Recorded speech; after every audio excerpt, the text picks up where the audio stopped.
ఉరుకుల పరుగుల జీవితంలో ఉదయాన్నే పనికి వెళ్లిన వారు సాయంత్రానికి క్షేమంగా ఇల్లు చేరుకుంటారన్న గ్యారెంటీ లేకుండా పోతోంది.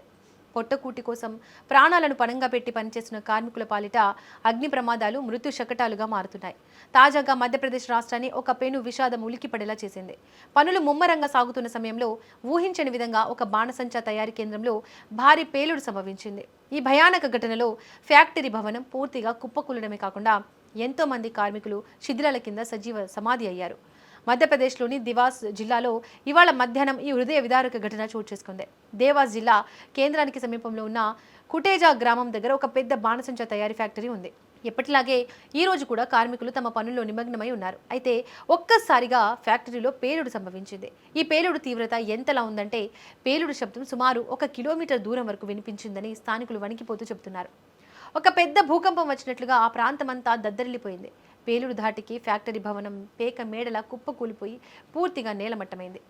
చుట్టుపక్కల వందల మీటర్ల వరకు దుమ్ము పొగ అలుముకున్నాయి. సమీపంలోని ఇళ్ల కిటికీ అద్దాలు పగిలిపోవడంతో పాటు కొన్ని ఇళ్ల గోడలు కూడా బీటలు వారాయి. దీన్ని బట్టి అక్కడ పేలుడు తీవ్రత ఏ స్థాయిలో ఉందో మనం అర్థం చేసుకోవచ్చు. ఇక ప్రమాదం జరిగిన సమయంలో ఫ్యాక్టరీలో ఎంతమంది కార్మికులు ఉన్నారనే దానిపై స్పష్టమైన సమాచారం లేదు. కానీ ప్రాథమిక సమాచారం ప్రకారం ఈ ఘోర ప్రమాదంలో పలువురు కార్మికులు అక్కడికక్కడే ప్రాణాలు కోల్పోయారు. పేలుడు తర్వాత భవనం కుప్పకూలడంతో భారీ కాంక్రీట్ స్లాబ్ల కింద అనేక మంది కార్మికులు చిక్కుకుపోయారు. సమాచారం అందుకున్న వెంటనే పోలీసులు, అగ్నిమాపక సిబ్బంది హుటాహుటిన ఘటనా స్థలానికి చేరుకున్నారు. శిథిలాల కింద చిక్కుకున్న వారిని సురక్షితంగా బయటకు తీసేందుకు ఎన్డీఆర్ఎఫ్ బృందాలు రంగంలోకి దిగాయి. జేసీబీ యంత్రాల సహాయంతో భారీ శిథిలాలను తొలగిస్తూ రెస్క్యూ ఆపరేషన్ ముమ్మరంగా సాగుతోంది.